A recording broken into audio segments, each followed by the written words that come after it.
समान धर्मा और समानशील मेरे श्रोता मित्रों,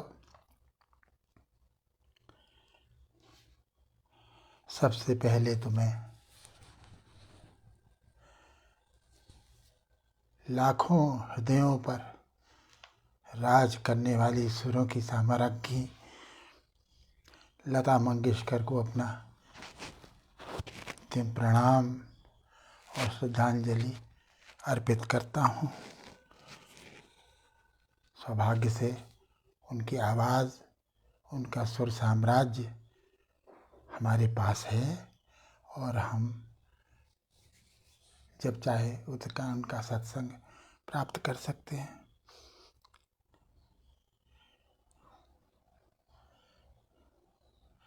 मित्रों, जिस उपन्यास का पाठ मैं करने जा रहा हूँ आंशिक, उसका नाम है कथा सनातन। सनातन इस उपन्यास का नायक कह लीजिए। दरअसल 4 लोग हैं। ब्रह्मा के 4 पुत्रों की जो कथा है, उस कथा का उपयोग इसमें हुआ है। सनत, सनातन, सनंदन वगैरह। मैंने अपने 11वें उपन्यास में से किसी में भी कोई भूमिका मैंने नहीं लिखी। उपन्यास की भूमिका लिखने की कोई ज़रूरत नहीं समझी जाती और ज़रूरत है भी नहीं। लेकिन इस उपन्यास ने मुझसे एक छोटी सी भूमिका लिखवा ली। अच्छा ही हुआ, क्योंकि जनसुलभ के मेरे प्रिय श्रोताओं के लिए यह वक्तव्य का भी काम करेगा। पर्याप्त वक्तव्य की जो भी भूमिका हो सकती है कथा पाठ में, वह काम यह भूमिका करेगी। मित्रों, हर्ष और विषाद की पराकाष्ठाओं के बीच झूलते इस जीवन का अर्थ क्या है? आदमी अपनी जीवनी या आत्मकथा किस लिए और क्यों लिखना या लिखवाना चाहता है? क्यों वह जीते जी न केवल अपना सारा हिसाब किताब चुकता कर जाना चाहता है, बल्कि दुनिया के सामने अपनी एक ऐसी छवि भी आंक जाना चाहता है जो उसके तमाम जिए भोगे का औचित्य स्थापित करते हुए उसके पाक साफ होने के सबूत की तरह कायम रहे। सवाल उठता है मित्रों कि क्या यह संभव है? अपने या औरों के बारे में भी सचमुच पक्का पूरा सच जान पाना और बोल पाना। कैसी भी आत्मकथा क्या पूरा सच प्रकट कर सकती है? क्या हर जीवनी चाहे अनचाहे, जाने अनजाने इस मनुष्य मात्र के करुण और हास्यास्पद जीवन के अनिवार्यतः अधूरे, टूटे, मिलावटी व्यक्तित्व या कि अहंग का ही मंडन करने को लाचार नहीं है, अभिशप्त नहीं है? अहंग जिसे हम कहते हैं, मैं, अहंग, क्या वो आत्मा है? ये आत्मा है जिसकी कि सत्य कथा पेश करने का दावा उपन्यासकार करता है। होने और जानने के बीच एक खाई है, उसको पाटना ही सब पुरुषार्थों का पुरुषार्थ है। लेकिन क्या यह किस हद तक ये संभव है? ईश्वर ही जाने, विधाता ही जाने। मगर क्या विधाता भी जानता है? पहले वह रचता है सृष्टि को, और उसमें भी सबसे अधिक विकसित मानव जीव को। तो क्या वह भी रचना करके ही जानता है? रचना करके ही होता है? क्या चाहता है विधाता मनुष्य से? क्यों रचा उसने मनुष्य को अपनी सतत विकासमान और प्रगतिशील रचना प्रक्रिया में?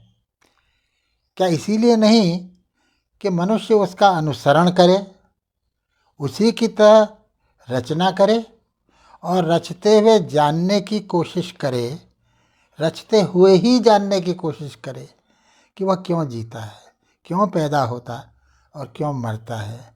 क्या रिश्ता है उसका अपनी मानव बिरादरी से ही नहीं बल्कि चराचर सृष्टि से, मनुष्यतर जो पूरी सृष्टि है उससे क्या संबंध है उसका? स्वयं जो विधाता कहलाता है, सृष्टा कहलाता है, ईश्वर, उससे भी क्या रिश्ता है?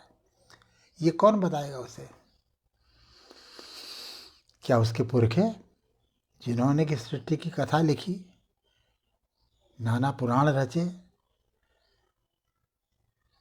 सारे धर्मों में, सारे सभ्यताओं में सृष्टि कथाएं आती हैं, लेकिन ये सृष्टि कथा एक तो है नहीं, अनेक हैं। यहाँ तक कि सृष्टा भी तो एक नहीं, कितना फर्क है सृष्टाओं के बीच भी। सुनिए उनकी आवाज़, क्या कहते हैं वो। अलग अलग सभ्यताओं के सृष्टा या मूल जो हैं अलग अलग तरह से बोलते हैं। क्यों है इतना अंतर? सृष्टि तो एक ही है, क्या अंतर है, क्यों है इन सृष्टि क्रियाओं में, कथाओं में और भगवानों में? कहा तो यही जाता है कि ईश्वर ने अपने ही सांचे में मानव को गढ़ा। God created man in his own image. जबकि दिखता तो ये है मित्रों कि आदमी ने ही अपनी लालसा से, अपनी भय और महत्वाकांक्षा के सांचे में ईश्वर को गढ़ा। ईश्वर भी एक कहाँ है?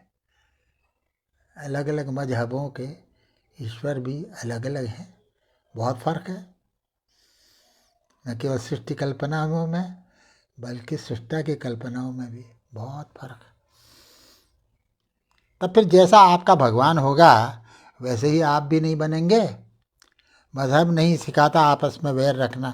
कहना तो बड़ा भला लगता, अच्छा लगता है कि लेकिन क्या ये है, सच है, ऐसा हुआ है? मजहब ने वैर रखना भी सिखाया है, वैर निभाना भी सिखाया है। भयंकर वैर रहा है अपनी धर्म कल्पनाओं के अलग अलग होने के कारण। क्यों? इतिहास जो है, मनुष्य का जिंदा इतिहास, वो तो इससे ठीक उल्टा साबित करता रहा है। किसका उल्टा? वही कि मजहब नहीं सिखाता आपस में वैर रखना। सबक तो बिल्कुल उल्टा ही सीखने को मिलता है उससे। क्यों? आखिर क्यों? मित्रों, आप मानेंगे कि ये सवाल बड़ा असुविधाजनक और बड़ा टेढ़ा है, मगर अब इसका सामने किए बिना चलेगा नहीं। चल गया अब तक तो चल गया, अब नहीं चलेगा।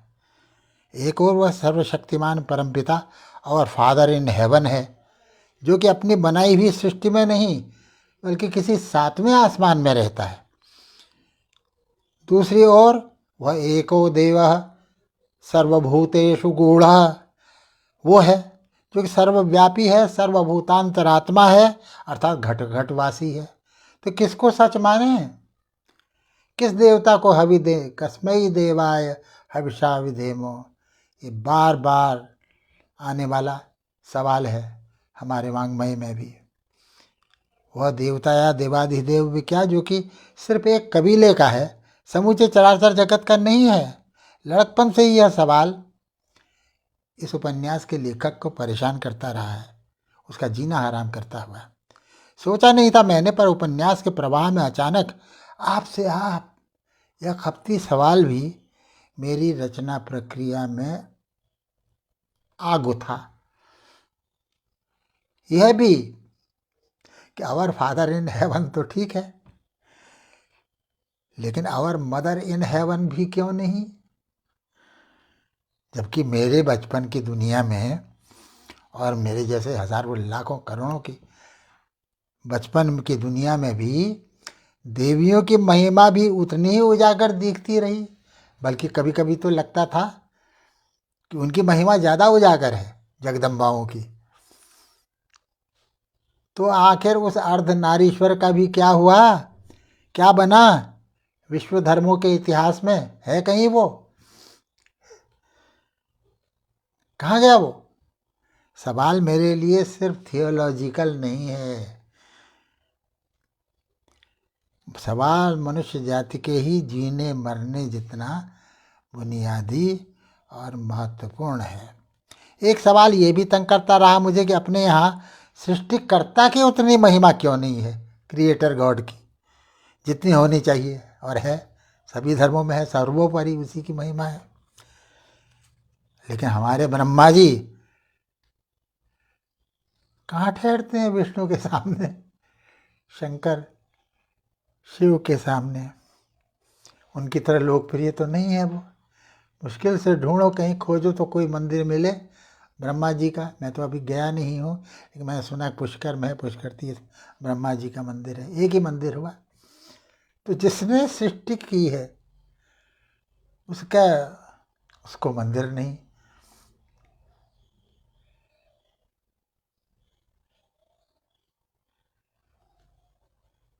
मेरे बचपन में एक पतली सी किताब संयोगवश ही मेरे हाथ लग गई थी, जिसमें दक्षिणामूर्ति का महात्म्य बखाना गया था।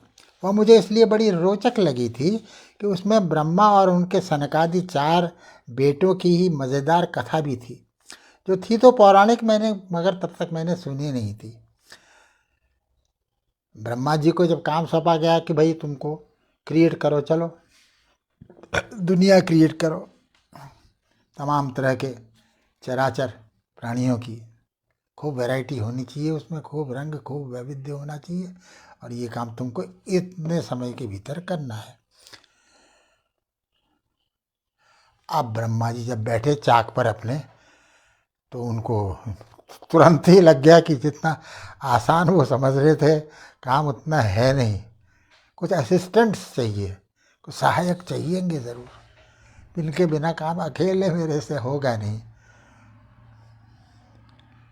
तो उन्होंने, आगे भी रेफरेंस आएगा उपन्यास में इसका, तो उन्होंने किया, कोशिश की, उन 4 बेटों को समझाया, नहीं माने, वो बहस करते रहे। तो बड़ा गुस्सा आ गया, उनको निकाल दिया उन्होंने, निकलो यहाँ से। बहरहाल मेरा जो ये उपन्यास है कथा सनातन, उसका जो चरित्र नायक सनातन है, वो कि कोई मिथक या पुराण मत समझिए उसको। कोई पुराण नहीं लिख रहा हूँ, आज के जीवन की कथा लिख रहा हूँ। एक जीता जागता 70 पार कर चुका ठेठ 21वीं सदी का नागरिक है वो, हमारे इस उपन्यास का नायक जो है सनातन। पेशे से इकोलॉजिस्ट है वो, प्रसिद्ध। तो ऐसे इकोलॉजिस्ट सनातन के लिए सृष्टि और प्रलय कोई मिथक नहीं है, वैज्ञानिक तथ्य हैं। प्रलय उनके लिए इकोलॉजिकल डिजास्टर ही है। अलावा इसके अब उम्र के इस आखिरी छोर पर वे खुद अपने निजी जीवन और व्यक्तित्व के भी आसन्न प्रलय की आहट न सुन पा रहे हों, ऐसा भी कैसे कहा जा सका 70 वर्ष की उम्र में आदमी अपने ही आसन्न प्रलय की, अपने ही दुनिया से तिरोधान की, तिरोभाव की, उसके लिए एक सुनी सुनाई बात नहीं रह जाती, एक प्रत्यासन्न सच्चाई हो जाती है। एक सुबह नींद से उठते ही सनातन न केवल अपने को उस सपने से घिरा हुआ पाते हैं जिसमें वे अपने पिता जो कि 40 बरस पहले गुजर चुके हैं, उस पिता से लड़ झगड़ रहे हैं। बचपन में जिस तरह की बहसें पिता पुत्र में होती थी, पुत्र बहुत ही ज़्यादा प्रश्नाकुल है, बहुत सवाल पूछता है, वे अपने पिता से लड़ झगड़ रहे हैं। और महाकवि मिल्टन का जो पैराडाइज लॉस्ट है महाकाव्य, जो किसकी कहानी है, पहला जो आदमी था धरती पर आदम, उस आदम से कुछ हुक्म उदूली हो गई, परम पिता के आदेश का उल्लंघन उससे हो गया थोड़ा।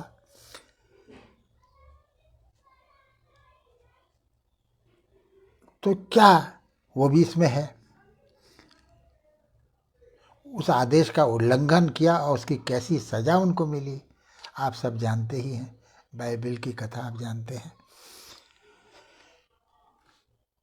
तो ये ब्रह्मांडीय जीवन की कथा और मनुष्य जीवन की कथा का क्या संबंध है, आत्मकथा जो है और ये जो सनातन लिख रहा है, यह भी सिर्फ जीवनी नहीं है बल्कि जीवनी का अर्क है। आत्मकथा और परमात्म कथा दोनों का मिला जुला अविच्छेद्य वह अपूर्वानुमेय रसायन जो कि तथाकथित जीवनी से या तथाकथित आत्मकथा से नहीं झेला जा सकता।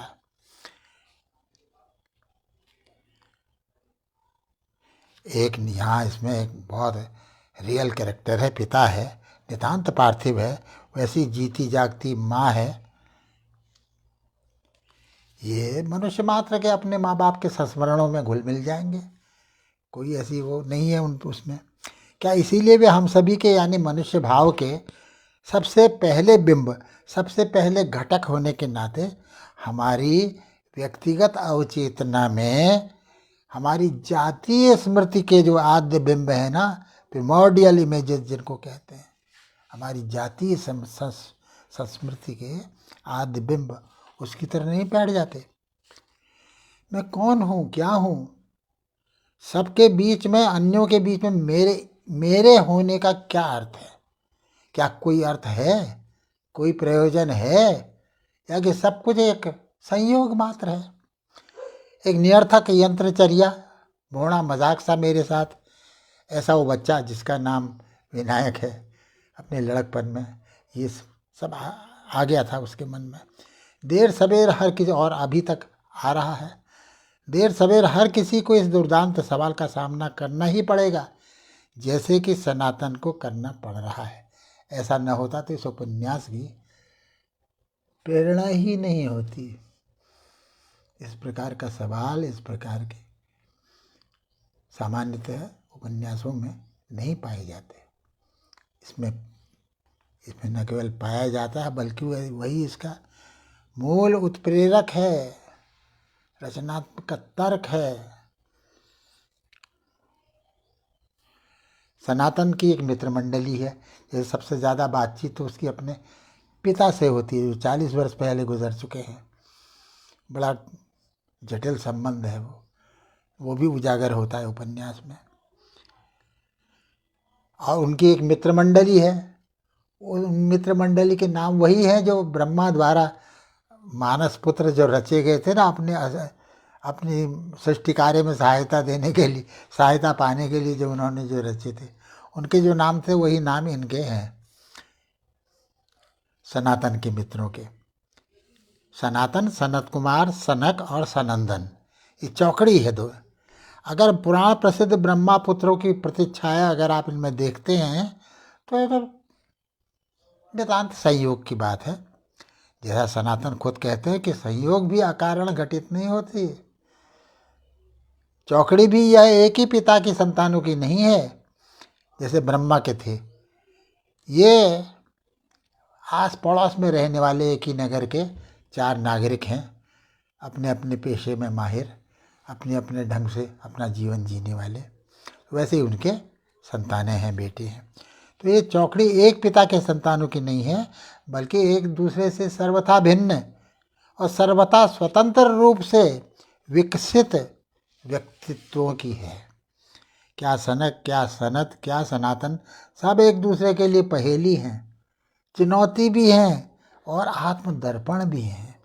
ऐसा आत्मदर्पण जो कि कभी भी अति परिचय से मैला नहीं पड़ता। तो मित्रों, इस उपन्यास का आरंभ भी एक सपने से किया है हमने, और अंत भी हमने क्या किया वो अपने आप ही हुआ। उपन्यास की रचना प्रक्रिया स्वतंत्र है, उसको लिखने का निमित्त बने आदमी की इच्छा अनिच्छा से स्वतंत्र, नहीं तो फिर वो रचना किस बात की हुई, सृष्टि कैसे हुई हो। सब कुछ की तरह इस बिंब का भी रूपांतरण तो होना ही था। दोनों सपने ठेठ यथार्थ से जुड़े हैं। मेरे आरंभ में ही मेरा अंत है, ऐसा कहने वाला चरित्र नायक जो है उसका यह मर्म कथन खुद अपने को अतिक्रमण कर जाता है, इस आत्मज्ञान तक पहुंचाकर कि जीवन की गति सर्कुलर भी नहीं है बल्कि स्पाइरल है, वृत्ताकार ही नहीं है बल्कि वर्तुलाकार है।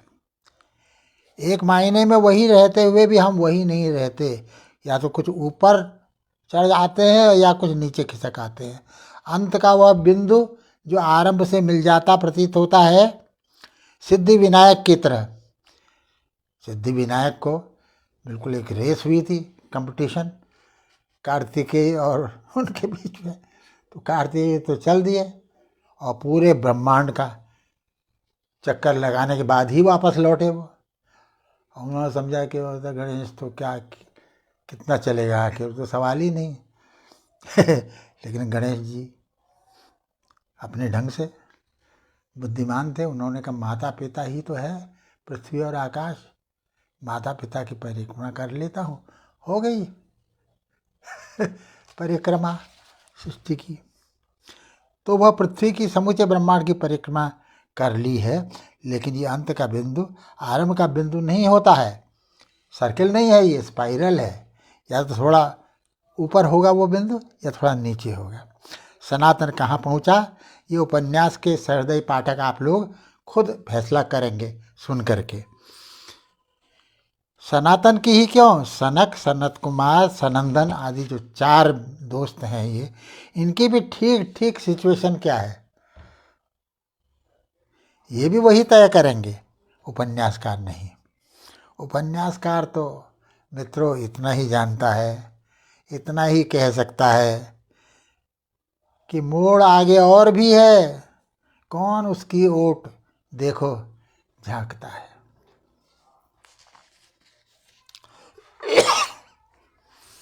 अब शुरू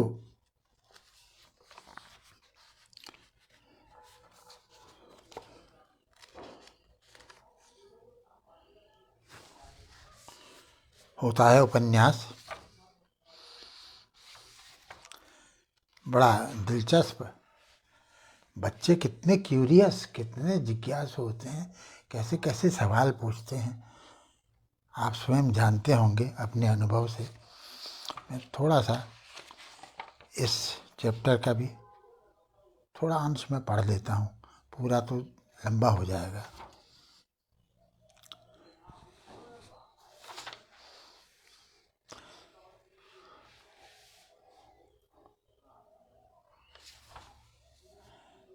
सनातन बीच रास्ते पर खड़े हाँफ रहे हैं। मॉर्निंग वॉक करके आए हैं और हंस भी रहे हैं मनी मन। कहीं आज भी न मिल जाए नंदू। नहीं, आज नहीं मिलेगा। आज तो वे रोज से कोई घंटा भर पहले ही निकल आए हैं, इसीलिए तो अभी तक कोई नहीं दिखा रास्ते में। अच्छा नहीं लगता सुबह सुबह उन्हीं उन्हीं चेहरों, उन्हीं उन्हीं आवाज़ों से घिर जाना, उन्हीं रोज़मर्रा के पिटे पिटाए जुमलों दोहराना। उगते ही बासी हो जाता है पूरा दिन। मगर करें क्या, जिस खड़ी चढ़ाई वाले अपेक्षाकृत लंबे और सुनसान जंगली रास्ते का लुत्फ लेते रहे वो बचपन से लेकर आज तक, जिसमें उनका अभिलषित निरापद एकांत, जंगली एकांत, आरण्यक एकांत उन्हें मिलता था घंटों तक, उस पर चलना अब उनके बस का नहीं है। आखिर 74 वर्ष की उम्र हो गई उनकी, कैसे पैदल चल सकते हैं इतना कि 4 मील जाना 4 मील वापस आना पैदल, जो वो रोज़ करते थे अपने लड़कपन भर, युवावस्था में भी जब भी छुट्टियाँ होती थी उनकी। अब तो उनके लिए ले दे के बस यही समतल और सपाट सड़क भर बची रह गई है उनके गृहनगर की, जिस पर कि इस कस्बे के समूचे बाजार, समूची छावनी के लोगों का तांता सा बधा रहता है। मगर अभी 3 साल पहले तक तो यह सड़क इतनी चालू नहीं थी, सूनी ही मिलती थी सुबह के वक्त, बस इक्के दुक्के कहीं टहलते मिल जाते थे। अब जैसे अचानक सबको खबर लग गई है कि सुबह की सैर सेहत के लिए बड़ी फ़ायदेमंद होती है, तो बस शहर भर के सीनियर सिटीजन्स ही नहीं बल्कि आबाल वृद्ध नर नारी तक सब इसी पर अपनी सेहत बनाने टूट पड़ते हैं। अभी झुटपुटा है, शहर को कसरत कवायद बना डालने वाले लोगों के बीच गुम हो जाने से बचने का अब एक ही उपाय रह गया है, मुँह अधेरे निकल पड़ो। लेकिन इतना आसान भी तो नहीं है 70 बरस के सनातन महाशय के लिए इतनी जल्दी उठ जाना और सब निपट निपटा के शहर को निकल पड़ना। कैसे रातों रात बरसों की आदत बदल जाएगी, और बरसों में कई तन बदला, शरीर बदल गया है ना, कैसे वो निभेगी ऐसी चर्या। अचानक उन्हें याद आया कि वे एक सपने के बीचों बीच से अचानक जग पड़े थे। क्या सपना था वह? वे किस पर चिल्ला चोट मचा रहे थे? अपने पिता पर। क्यों टूट गया वह सपना? क्यों टूट गई अच्छी खासी नींद? अब उनको वार्तालाप याद आ रहा है जो सपने में हो रहा था। वो सचमुच भी इस तरह के वार्तालाप लड़कपन में ही अपने पिता के साथ, बाबू कहते थे जिनको, उनका होता था। बाबू, जार का मतलब क्या होता है? अब बड़ा भयानक शब्द है जार। अब बच्चा जानना चाहता है क्या मतलब होता है इसका। और कुट्टी नहीं क्या होता है? बाबू, हितोपदेश की कहानियाँ तो हजारों बरस पुरानी हैं। फिर अस्थि गोदावरी तीरे शालमली नाम वृक्ष क्यों लिखा है? अस्थि माने तो है प्रेजेंट टेंस। था की जगह था होना चाहिए, यहाँ पर आसीत होना चाहिए संस्कृत में, उसकी जगह अस्थि है। ऐसा क्यों? वो कहाँ खड़ा है? वो पेड़ जो था सेमल का पेड़ क्या अभी वहीं होगा? तो सैकड़ों सेमल के पेड़ आकर मिट गए होंगे, तो अस्थि क्यों? ये सवाल, ऐसे कितने सवाल आए दिन उस लड़के के भीतर उछल कूद मचाते रहते, जिन्हें वो उसी एक आदमी के पास ले जाता पक्के भरोसे के साथ कि उनके पास उसके हर सवाल का जवाब होगा। याद नहीं पड़ता उन्होंने कभी उसके कैसे भी सवाल का जवाब देने में टाल मटोल की हो, किसी भी तरह की हिचकिचाहट दिखाई हो या झुझलाहट दिखाई हो, नहीं। माँ से तो उसने कभी कोई सवाल पूछा उसे याद ही नहीं। माँ तो हुई कल्प वृक्ष, उसकी हर कामना को बिना कहे पूरा करने वाली। सवाल तो उसके सामने पड़ते ही बिला जाते थे, उठते ही नहीं थे कहना चाहिए। क्यों था ऐसा? जबकि वो पिता की तुलना में बहुत ज़्यादा सुलभ थी, 24 घंटे उसके आसपास ही रची रहने वाली। कैसा कौन सा समय था वह, एक जगमगाते द्वीप सा, जिसके पहले भी अंधेरा है और बाद में भी अंधेरा है। क्यों दिखाई देते हैं सनातन को अपने वो पिता सबसे ज़्यादा कद्दावर, किसी महागाथा के महानायक सरीखे? और कितनी छोटी अवधि थी वो, 10-12 साल की। उसके बाद कहाँ चले गए वो? फिर उनके साथ वैसा संपर्क क्यों नहीं रहा उसका? कक्षा 3 से लेकर कक्षा 9 तक नहीं, कितने सारे सवाल उनसे जुड़े हुए दृश्यों प्रसंगों समेत एक के बाद एक बुलबुलों की तरह उभरते आ रहे हैं स्मृति में। जवाब जो वो देते थे वो शायद ठीक उस तरह याद नहीं होंगे। जैसे अस्थि गोदावरी तीरे वाला सवाल जो था, तो पिता ने उससे कहा कि यार भाऊ बेटा, अस्थि माने हस्ती, बिल्कुल सही है अस्थि। इससे क्या फ़र्क पड़ता भाऊ कि कहानी कब की लिखी है? तुम्हारे लिए तो कहानी उसी वक्त घट रही है जबकि तुम उसे पढ़ रहे हो या सुन रहे हो। नित्य जो है वह तो यह अभी है, नाउ, जिसमें तुम पूरी तरह हाजिर हो। बाकी तो हर पल बदलता रहता है। मैं हूँ तुम कहते हो कि नहीं कहते हो? क्या मतलब हुआ इसका? ऐसे ही बस सेमल का पेड़, वह कहानी का पेड़ जो है वह वैसे का वैसा अभी भी है, नित्य है वह, सारी घटनाओं का गवाह। क्यों था उस लड़के का ऐसा अखंड विश्वास अपने बाबू पर, अपने पिता पर? उन दिनों उसके बाद लगता था कि पिता के पास उसके हर सवाल का जवाब है। परम पिता ही हैं वो। स्कूल के मास्टर साहब लोग भी जितना नहीं जानते उससे ज़्यादा उसके पिता जानते हैं। रामायण महाभारत सब पचा के बैठे हैं वो। कुछ भी पढ़ने की क्या ज़रूरत है उनको? क्यों, आखिर क्यों था उस लड़के का ऐसा अखंड विश्वास? बाकी पड़ोस के सारे लोग तो झुंझला जाते हैं जब कुछ पूछते ही। हर बात में पुछड़ा लगाता है ये छोरा। कितनी बार कितने लोगों से मोसों का सुन चुका है ये जुमला वो। नाना से भी, नानी से भी, 3 चाचाओं और मामाओं से भी। क्यों चिढ़ते हैं ये सारे लोग उसकी बातों से? यूँ इतना बकबक करते रहते हैं सारे दिन फालतू, लेकिन उसके सवाल चिढ़ा जाते हैं उनको। पिताजी के पास हर सवाल का जवाब होता है। वे तो चतुरानन ब्रह्मा हैं। एक बार किसी से कह रहे थे, मेरा ब्रह्मा तो पहले ही बोल गया था। कोई दुर्घटना घटी थी, घर में कोई मौत हुई थी। इस पर से उन्होंने ये कहा, ये बच्चे को, उस समय जो बच्चा था ना, आज जो सनातन है 70 बरस का बूढ़ा, उसे याद है। एक दिन उन्होंने कहा मेरा ब्रह्मा तो पहले ही बोल गया था। कब की बात है, बड़ी बुरी घटना घटी थी, वो मौत हुई थी। तो वो कह रहे कि मेरा ब्रह्मा बोल गया, क्या मतलब? आगे पीछे दाएं बाएं सब देखता है ब्रह्मा जी को, क्योंकि 4 मुख हैं उनके, आगे पीछे दाएं बाएं 4 मुख हैं, सब दिखाई देता है। चतुरानन इसीलिए कहलाते हैं। कभी उनको पता नहीं होता तो साफ कह देते मुझे पता नहीं है भाऊ, महंत जी से पूछना पड़ेगा, या पंचानन माँ साहब से पूछ लेना। फिर एक दिन उसने पूछा बाबू ये कैसी गंदी संदी बातें हितोपदेश में क्यों लिखी हैं, जार कुट्टनी और जाने क्या क्या, किसने कहा तुमसे गंदी बातें? किसी ने नहीं, क्या तुमको नहीं लगती गंदी? तो पिताजी ने क्या जवाब दिया? पिताजी ने कहा भाऊ गंदगी कहीं बाहर नहीं, हमारे मन में होती है। जिंदगी जैसी है हितोपदेश वैसे उसे वैसा ही दिखाता है। जिंदगी की सच्चाइयों को, सच्चाई गंदी कैसे हो जाएगी? सच्चाई तो सच्चाई है। तब लड़के का समाधान नहीं हुआ। लड़के ने पूछा सच्चाई क्या होती है बाबू? ये घर है, ये बाजार है, ये सच्चे नहीं है क्या? फिर रोज़ क्यों गंदे हो जाते हैं? झाड़ू क्यों लगाते हैं रोज़? तुम कहते हो गंदगी मन में होती है, मन में झाड़ू कैसे लगेगा? कैसी बात करता है भाऊ? मंदिर क्यों जाते हैं हम, पूजा पाठ किस लिए करते हैं? तू अपनी मेहतारी के साथ एकादशी का व्रत क्यों रखता है?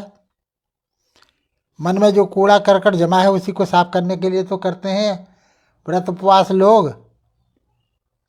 बाबू ये हितोपदेश की तो कहानियों की किताब है, फिर मंदिर में महंत जी की अलमारी में क्यों रखी है? रामायण महाभारत और पुराणों के साथ ये अजीब नहीं लगता हितोपदेश का होना? इसमें तो कुछ भी धार्मिक वो बातें नहीं है जो पुराण वगैरह में होती हैं। तो पिताजी ने कहा क्यों, इसमें हर्ज क्या है? रामायण महाभारत में या पुराण में भी क्या कहानियाँ ही कहानियाँ नहीं है? सैकड़ों कहानियाँ हैं। अरे बाबू उनकी बात और है, वे तो देवी देवताओं की भगवान की कथाएं हैं। तो पिताजी कहते हैं क्यों, राक्षसों की भी नहीं है? सुर असुर देव दानव सभी तो है वहाँ, बल्कि पहले दानव आते हैं फिर देवता आते हैं। ठीक है बच्चा कहता, मगर हितोपदेश तो वह भी नहीं है ना। हितोपदेश में तो कौवे चूहे कछुए हिरन शेर बाघ सांप बिच्छू और उन्हीं के जैसे आदमियों की कहानी है। धार्मिक ग्रंथ तो नहीं हुआ ना वो। तो क्या हुआ? पिताजी कहते हैं हम सभी के हित की बातें तो हैं उसमें। दुनिया को तो देखो, इस छल प्रपंच से भरी दुनिया में कैसे रहा जाए, कैसे निभाया जाए, यही तो सिखाता है हितोपदेश। तभी तो लाया तेरे लिए मैं। तो यह भी तो धर्म की बात हुई कि नहीं? धर्म में क्या नहीं आता भाऊ? सब कुछ आता है, सब कुछ। अच्छा जार और कुट्टी ने भी, वार और वनिता भी? लड़का पूछता है, तेज है लड़का। क्यों नहीं, जहाँ भी मनुष्य होंगे सब अच्छा बुरा होगा। सुमति कुमति सबके उर रही, नाथ पुराण निगम अस कही। कहा कि नहीं गोस्वामी जी ने? क्या मतलब हुआ उसका? अरे धर्म और अधर्म तभी से साथ साथ चलते आ रहे हैं जब से ये दुनिया बनी। रामायण को ही देख लो, एक तरफ राम है तो दूसरी तरफ रावण है, बल्कि रावण पहले आता है, राम बाद में आते हैं। फर्ज करो रावण होता ही नहीं तो राम क्यों होते? भगवान की सृष्टि में हर चीज़ की अपनी जगह है, हर चीज़ की अपनी ज़रूरत है, व्यर्था वहाँ कुछ नहीं होता। हम ठहरे दुर्बल मानव जीव। अरे अनंत कोटि ब्रह्मांड जिनके एक इशारे पर नाच रहे हैं करोड़ों वर्षों से, उनके सामने हम मनुष्यों की बिसात क्या है? कुछ भी तो नहीं। फिर भी तुम देखो अपने भक्तों की एक पुकार पर कैसे वे दौड़े चले आते हैं वैकुंठ छोड़ करके।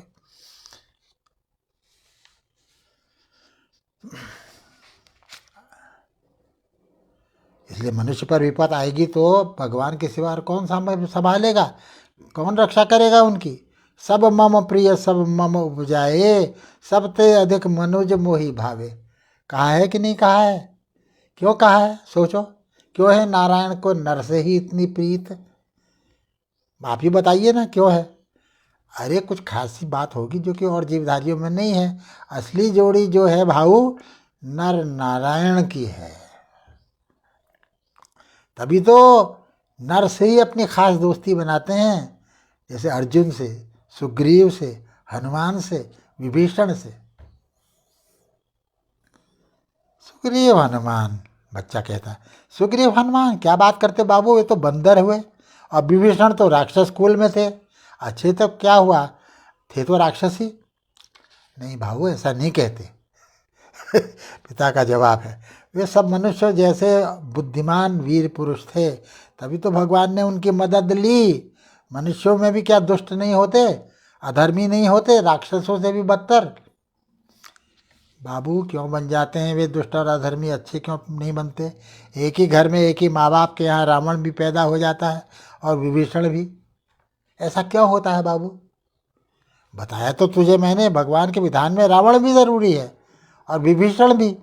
महाभारत देख लो, कहाँ रामायण और कहाँ महाभारत, कितना ज़बरदस्त फर्क है दोनों में। इतने एक दूसरे से इतने भिन्न दो दो महाकाव्य किसी भी सभ्यता की शुरुआत में नहीं लिखे गए होंगे जैसे हिंदुस्तानी सभ्यता की शुरुआत में लिख लिए। अपोजिट बिल्कुल। मगर दोनों अपनी अपनी जगह सच्चे हैं कि नहीं हैं, तू तो ये बता। भाऊ ये कोई सतयुग त्रेता युग की बात नहीं है, आज भी हमारी आंखों के सामने हर घर में रामायण और महाभारत चल रहा है। जहाँ युधिष्ठिर है वहीं दुर्योधन भी अवश्य होगा, हमेशा होगा, हर ज़माने में होगा। जहाँ विदुर जी होंगे वहीं शकुनी और दुशासन जैसे दुष्ट लोग भी होंगे। भगवान की लीला अपरंपार है बाबू। तो लड़का पूछता, भगवान की लीला या आदमी की? तो पिताजी कहते, दोनों की, तभी तो नर नारायण का जोड़ा बना है बेटा। आदमी के भीतर ही भगवान भी है और हैवान भी। ठीक ही तो कहते हैं बाबू, ठीक ही तो कहते थे बाबू। है तो सच्ची में ऐसा ही, क्या क्या नहीं देख लिया, भुगत लिया कुल जमा 70 वर्षों में हमारे उपन्यास के नायक सनातन ने। मगर तब फिर रामायण की तरह घर घर में महाभारत का पाठ क्यों नहीं करते? ये सवाल तब भी उसके मन में उठता था। क्यों डरते हैं महाभारत से? सनातन को अच्छी तरह याद है, बच्चा था, महाभारत उठाकर ले आया था रघुनाथ मंदिर की लाइब्रेरी से। और तो और खुद बाबू की अम्मा ने, यानी दादी तक ने कितना हल्ला गुल्ला मचाया था। और माँ भी तो मन ही मन उन्हीं की तरफ हो गई थी, भले अपने मुँह से उसने कुछ न कहा हो, डर तो गई थी वो भी। तंग आकर पिताजी फिर अगले दिन ही सुबह सुबह वो पोथा बांध बूंद कर वापस रघुनाथ मंदिर पहुंचा आए थे। वहीं महान जी की बैठक में पढ़ लेना यार, क्या फ़ायदा खाम खा सबका दिल दुखाने से। मगर क्यों, ये तो बिल्कुल झूठी बात है ना बाबू कि महाभारत पढ़ने से घर में गदर हो जाता है। हाँ भाव है तो बेकार की बात, मगर इनको कौन समझाए। हर किस्म का ज्ञान हर किस्म के लोग नहीं पचा सकते। मगर रहना तो ज्ञानी को भी इसी दुनिया में पड़ता है, अज्ञानियों के बीच। भगवान ने खुद कहा है गीता में, न बुद्धि भेदम जनयेत अज्ञानाम कर्म संगिनाम। यानी जो सीधे साधे लोग हैं उनमें कन्फ्यूजन पैदा मत करो बड़ी बड़ी बातें करके। जिस तरह से निभाते हैं अपनी दिनचर्या धर्म, वो निभाने दो उनको। क्या मतलब? लड़का पूछता है। तो पिताजी कहते हैं, अरे यही कि विद्वान आदमी को भी बड़ी बड़ी बातें करके साधारण जनता को चक्कर में नहीं डालना चाहिए, नहीं तो ये जितना जैसा भी धर्म कर्म करते हैं वो भी घपले में पड़ जाएगा। और वैसे भी भाव हमारे घर में वैसे ही कोई कम क्लेश नहीं। इस एक वाक्य ने सनातन उर्फ संतू, बचपन में संतू कहलाता था, उसकी बोलती बंद हो गई, क्योंकि वास्तव में घर में बहुत गृह कलह क्लेश काफ़ी होता था। फिर भी हीरो तो हीरो ही हुआ, ऐसा भी हीरो क्या जो किसी भी कैसी भी परिस्थिति सामने घुटने टेक दे, अपने ही लोगों के हाथों अपने ही घर में पिट जाए निरंग झूठ से। सबक बहुत कड़वा था, इतना कड़वा कि निगला नहीं गया, निगला तो पचा नहीं। अब यूँ तो रोज़ाना ही सनातन यानी संतू के मन पर खरोचें पड़ती रहती थी, परंतु यह नई खरोच कुछ ज़्यादा ही गहरी पड़ गई। पिता से मोहभंग हुआ बाद में, सनातन का जब बड़ा हो गया, वो एक अलग किस्सा है। सनातन बाबू जिस एक चीज़ को लेकर कभी सेल्फ कॉन्शियस नहीं हो पाए वो है उनकी उम्र। अजरामरवत प्राज्ञो विद्याम अर्थम च चिंतयेत, हितोपदेश पहली किताब थी उनके जीवन में, कोर्स से बाहर की, जो उन्होंने पढ़ी थी, जिसका सबसे तगड़ी छाप उनके कैरेक्टर पर पड़ी। अजरा अमरवत प्राज्ञो विद्या। मनुष्य को विद्या के पीछे और अर्थ के पीछे तो ऐसे पढ़ना चाहिए जैसे कि वो कभी मरने वाला न हो, अजर अमर ही हो। अब इस उपदेश का तो अक्षरशः पालन किया है हमारे हीरो ने, सनातन ने। बस इसमें से अर्थ भर निकालना पड़ेगा। अर्थ में यानी पैसा जमा करने में कोई रुचि, कोई उस तरह का वो नहीं है सनातन को। लेकिन फिर भी आखिर किया ना उन्होंने, जितना थोड़ा बहुत पास करके नौकरी ले ली उन्होंने, और जो मदद कर सकते थे घर की उन्होंने, सारी जिम्मेदारियां निभाई। पैसा और पद ही तो सब कुछ नहीं है। लेकिन अब 70 बरस की उम्र हो गई है। इस उम्र तक आते आते तो बाबू भी लाठी लेके चलने लग गए थे कि नहीं, और 78वें वर्ष में तो स्वर्ग सिधार गए थे। तो क्या प्रोफेसर सनातन के पास कुल मिलाकर बस 7-8 बरस ही बचे हैं? कैसा भोला मजाक है ये। वैसे कोई ज़रूरी तो नहीं ऐसा होना, पर अभी देवेंद्र के साथ क्या हुआ, कहा नहीं था उसने अभी पिछले साल मुझसे कि मेरे पिता तो 55 पूरा करते ही चल बसे थे, अब उनका वही रोग मुझे भी आ लगा है, तो मुझे नहीं लगता मैं उनसे ज़्यादा जी पाऊँगा। और सचमुच वो 55 क्या 54वें बरस में ही चल दिया। सनातन महाशय उल्टे पांव लौट पड़े। ये एक अध्याय हो गया।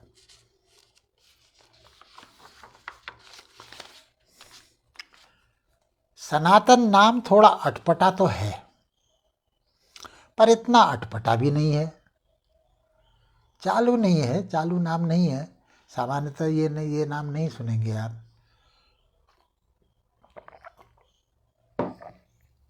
चालू नहीं है, लेकिन है तो एक अर्थ है उसका निश्चित, और सुंदर अर्थ है। अब ये बात दूसरी है कि नाम के रूप में भी वह सनातन नहीं रह पाया। असली राशि का नाम उसका कुछ और ही था, शंकर नाम था उसका। लेकिन पहाड़ी लोग उच्चारण सही करते ही नहीं, ज़्यादातर लोग तो शंकर कोई कहता ही नहीं था, शंकर शंकर शंकर। अब शंकर का अर्थ तो बड़ा बुरा है, वो तो उसे मालूम था, उसको बुरा बुरा लगता है। लेकिन किस किस को सिखाए सही उच्चारण हो, सब शंकर ही बोलते थे। बल्कि प्रद्युम्न खन्ना नाम का स्कूल क्लास फेलो था, जो आजकल पाताल देवी के रास्ते पर चाय बिस्कुट की दुकान खोल के बैठा है। बहुत उजड्डे लड़का था, बहुत चिढ़ाता था, बहुत परेशान करता था। और वर्ण शंकर कह के किसी क्लास में उसने वर्ण शंकर ना सुना होगा शब्द, और पता चला बड़ा खराब अर्थ है इसका, तो उसने वर्ण शंकर, अरे वर्ण शंकर बोलता, सनातन बोलता ही नहीं था। ये जनाब जब 9वीं कक्षा में दाखिल हुए तो हिंदी के नए नए अध्यापक की निगाहों में चढ़े। उन्हें इनका सनातन नाम भी नहीं जचा। आखिर वे पक्के आर्य समाजी थे, तो उन्होंने एक दिन से कहा, सुनो तुम अपना नाम बदल दो, सनातन नाम ठीक नहीं है। क्योंकि वो सनातन धर्मियों के विरोधी थे ना, आर्य समाज में होने के कारण। सनातन ठीक नहीं, अब से मैं तुम्हें सनत कुमार कहा करूँगा, ठीक है? ठीक ही लगा होगा तब तो इन्हें भी, क्योंकि गुरुदेव अग्निहोत्री जी के व्याख्यानों में अक्सर ही सनातन और सनातनी निंदा और हंसी मजाक के पात्र ही हुआ करते थे। तो सनत कुमार नाम रख दिया उनका। लेकिन ये सुधार भी चला नहीं, सनत कुमार कह के भी कोई नहीं बुलाता था उनको। सारी जनता उनके लिए सनत या सनी ये बोलती थी। फिर 2 बरस बीतते न बीते स्वयं आर्य समाज से भी इनका मोह भंग हो गया इस लड़के का। क्योंकि अग्निहोत्री जी जो सबसे अच्छा पढ़ाते थे, सबसे प्रिय अध्यापक थे हिंदी के, उनका तबादला हो गया। तो सनातन उन भाग्यशालियों में लड़कों में नहीं है जो कि लड़कपन से ही महत्वाकांक्षी बना दिए जाते हैं, जिन्हें पक्का पता होता है या पता करा दिया जाता है कि उन्हें क्या बनना है। दरअसल वे मनुष्यों की किस कोटि में आएंगे ये तय करना ही मुश्किल है। सनातन उनमें से किसी में भी तो समाते नहीं दिखते। बॉडी लैंग्वेज भी उनका बड़ा ढूलमुल है, साफ साफ पकड़ में नहीं आता।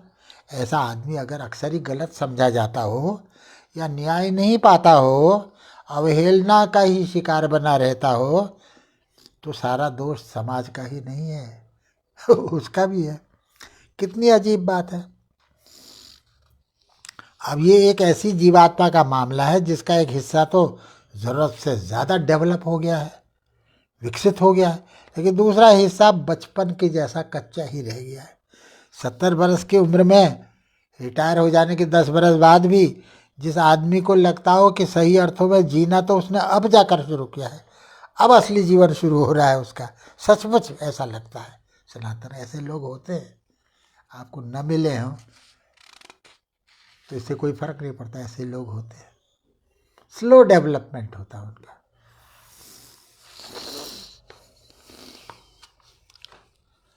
अब ये लेखक कह रहा है, पूछ रहा है, ये मैं किस आधार पर कह रहा हूँ?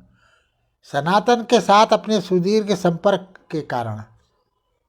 इन्हीं का क्लास फेलो है सनातन का। ऐसा संपर्क जो पिछले 40 वर्षों से निभता रहा है। इस इकोलॉजी यानी पर्यावरण के विशेषज्ञ है ना सनातन, इंटरनेशनली फेमस आदमी है। जहाँ जहाँ रहे सनातन वहाँ वहाँ मुझे भी बुलाते रहे, यानी इस बाल सखा को। कई छुट्टियाँ मेरी इस चक्कर में उन्हीं के साथ बीती है। वे पर्यावरण विज्ञान के विशेषज्ञ हैं, जिसमें मैं तो एकदम कोरा था, पर उनके कारण थोड़ा बहुत उसमें भी मैं घुसपैठ कर गया। पर्यावरण विज्ञान पर हिंदी में जो एकमात्र सबसे बड़ा ग्रंथ है वो इन्हीं ने लिखा है, सनातन महाशय ने। हिंदी में तो क्या, मेरी समझ से तो समूची विलायत में भी उससे ज़्यादा विचारोत्तेजक और रोचक पुस्तक नहीं होगी। मैंने तो सिर्फ उस पुस्तक का हिंदी में अनुवाद भर कर दिया था।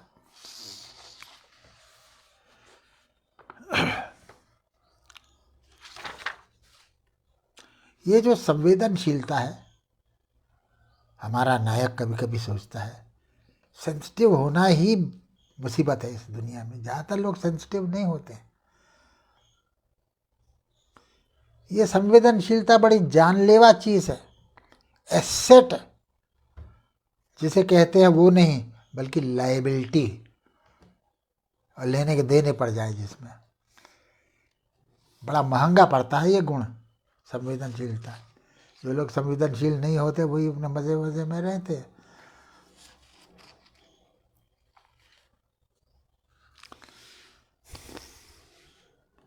सनातन को तो लगता है कि कृष्ण जो है, जिनकी गीता उसने, एक साधु महाराज घर में आते थे कभी कभी, तो वो कह गए कि बेटा तेरा उच्चारण इतना सुंदर है, इतना अच्छा है, तू तो ये गीता के जब भी मैं आता हूँ 7 श्लोक सुनाना अपनी जुबानी, अपनी याद से।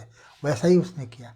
तो जब तक वो साधु महाराज वहाँ रहे ना, 3-4 साल रहे होंगे, तो वो आते थे तो उनको नए अध्याय के नए श्लोक वो सुनाता था। इस तरह करते करते आधी से ज़्यादा गीता रट गई सनातन को।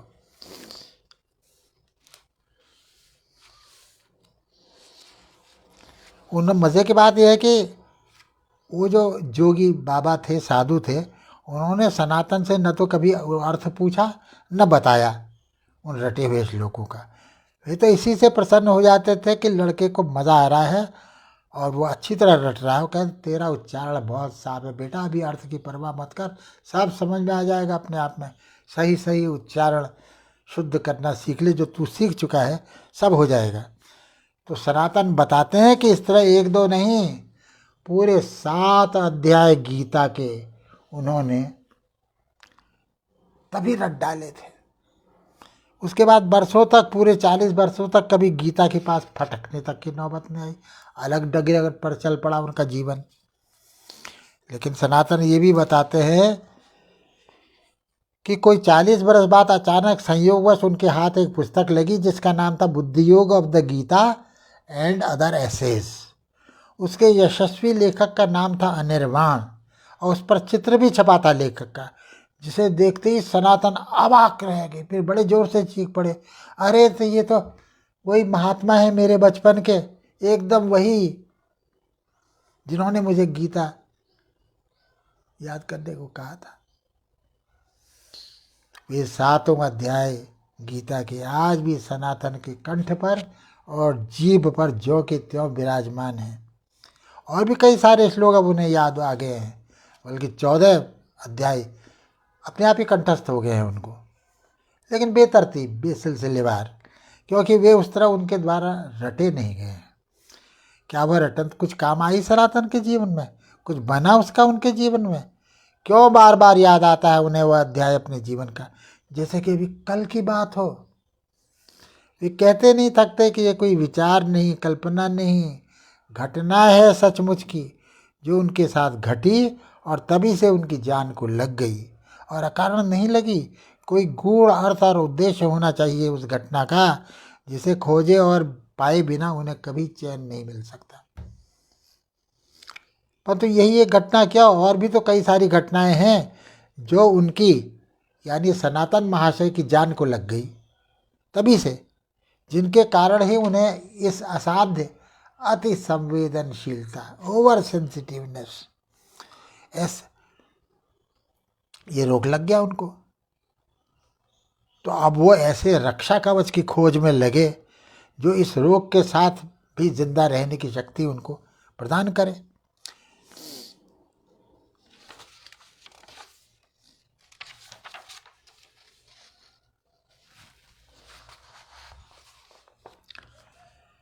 ये अध्याय भी समाप्त हो गया। अब ये अलग अध्याय है।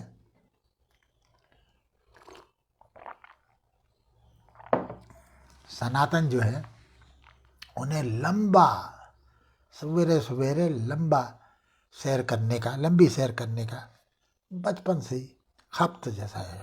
खाली शौक नहीं कहा जा सकता उसको। 6 किलोमीटर पैदल चल के जाना कासार देवी की चोटी तक और 6 किलोमीटर पैदल चलकर वापस आना, ये क्या चमत्कार नहीं कहलाएगा? मेरे साथ वह चमत्कार घटित हुआ है आज, जिसकी मैंने कल्पना भी नहीं की थी। इसका सारा श्रेय सनत कुमार को जाएगा, मगर थोड़ा बहुत मुझे भी तो मिलना चाहिए। चला तो आखिर मैं ही ना। सूझ जरूर सनत कुमार की थी, चालक शक्ति भी उसी की थी, ये मान लेने में मुझे दिक्कत नहीं। सनत ने मेरा बहुत साथ दिया है, उतना और किसी ने नहीं दिया, तो अब शहर का साथी भी वही क्यों नहीं? सनंदन ने मुझे लाठी लेकर चलने की सलाह दी थी ना, तो सनत कुमार अब से मेरी लाठी बन गए हैं। जीवित लाठी, जीवंत लाठी। तब फिर उसे लाठी क्यों कहूँ? इतना सहृदय, इतना गुणी दोस्त कहाँ किसको नसीब होता है, वह भी अपने घर का, बल्कि घर के भी घर का।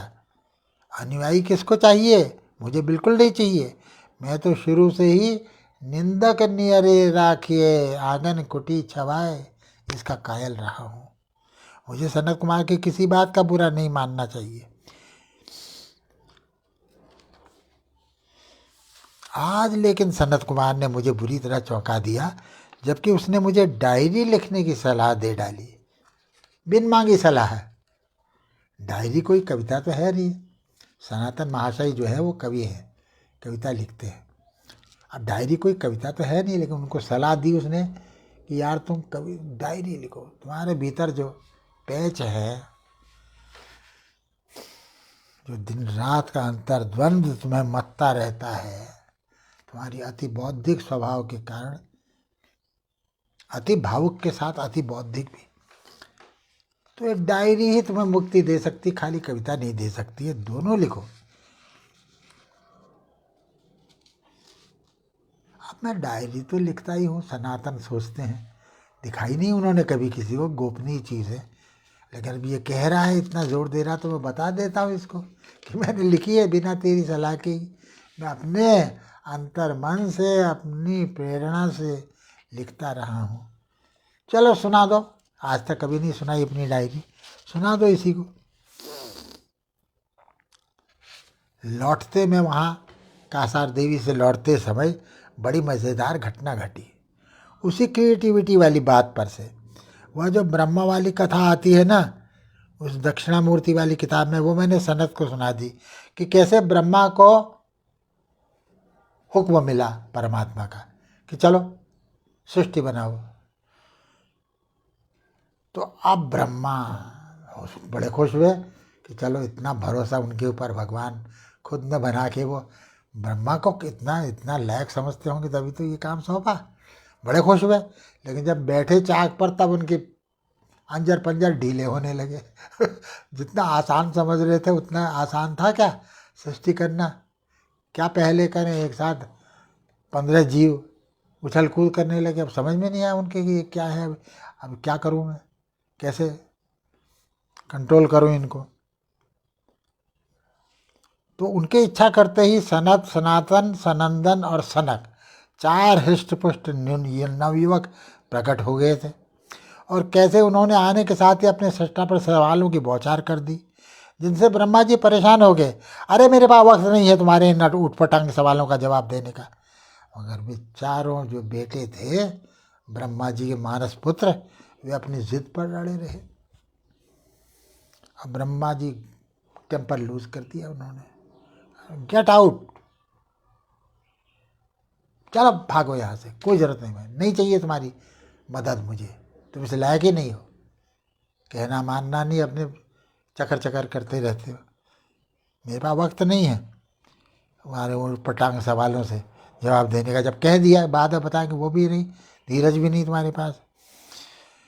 तो खैर उनको गेट आउट कर दिया ब्रह्मा जी ने। अब वो गेट आउट हुए तो उत्तर दिशा में खुली हुई थी, उसमें चलते गए चलते गए चलते गए। तो वहाँ अंत में उन्हें दक्षिणामूर्ति के दर्शन हो गए। एक पेड़ के नीचे बैठे हुए थे दक्षिणामूर्ति। दक्षिणामूर्ति की विशेषता ये थी, सर्वज्ञ हैं वो लेकिन बोलते नहीं हैं। उनके मौन में ही ऐसी इलोक्वेंस है, उनके मौन में ही ये शक्ति है कि वो मौन रहते हैं। और उनके मौन में से ही सामने बैठे हुए लोगों को बिना आवाज़ निकाले, बिना आवाज़ के ही सारा सृष्टि रहस्य धीरे धीरे उनके सामने खुलने लगता है। मौन से ही सृष्टि प्रकट होने लगता है, सृष्टि का मर्म। तो दक्षिणामूर्ति की मौन व्याख्या से ही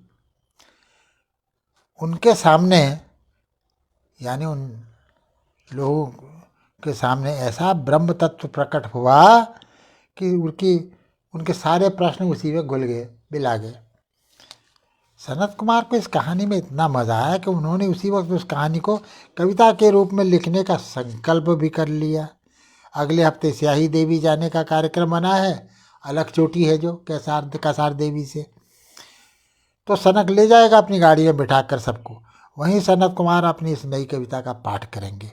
देखो तो सही, ठेठ आज का आधुनिक कहलाने वाला कवि एक पौराणिक थीम के साथ कैसा सलूक करता है।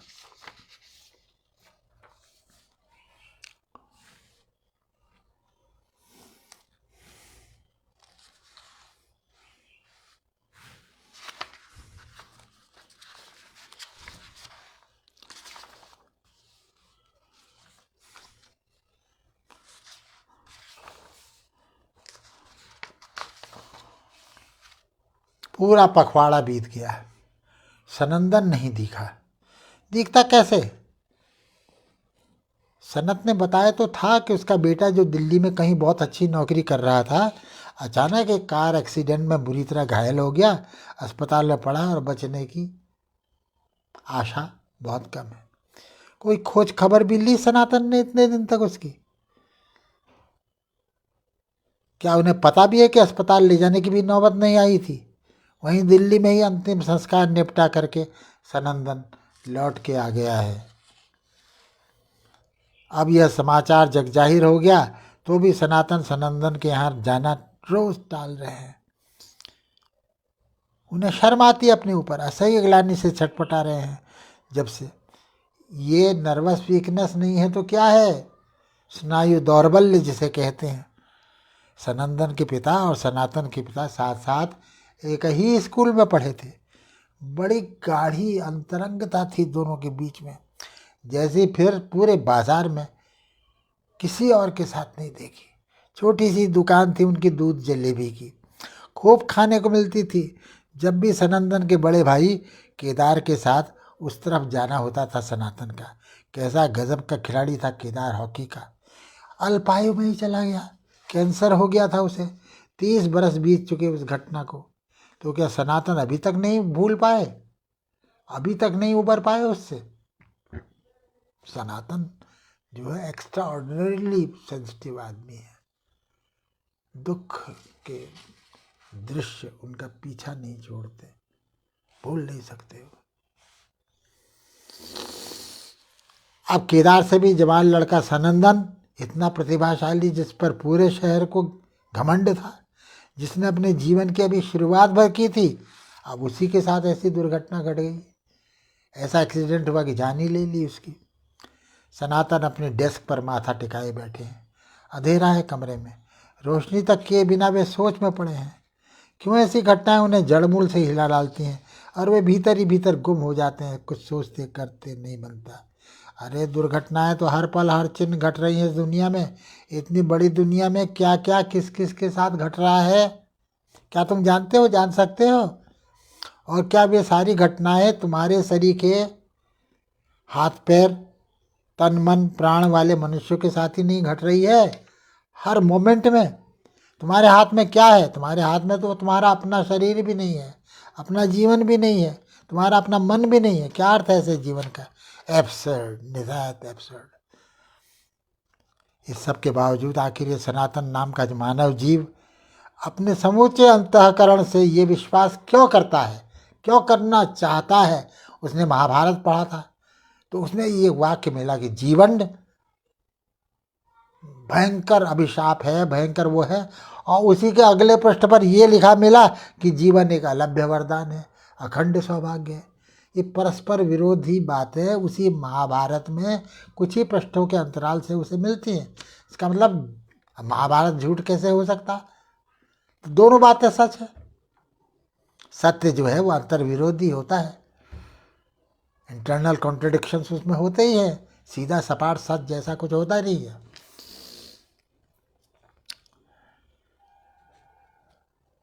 तो सनातन सोचते हैं ठीक तो है, जीवन अखंड वरदान अलग संयोग भी तो है, सौभाग्य है। आखिर कहाँ से उमड़ता है ये विश्वास?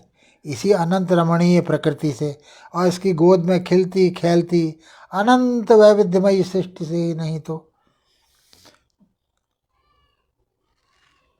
सनातन पर्यावरण विज्ञानी सनातन को, इस पगले सनातन को यह बात अभिभूत कर देती रही है बचपन से लेकर आज तक।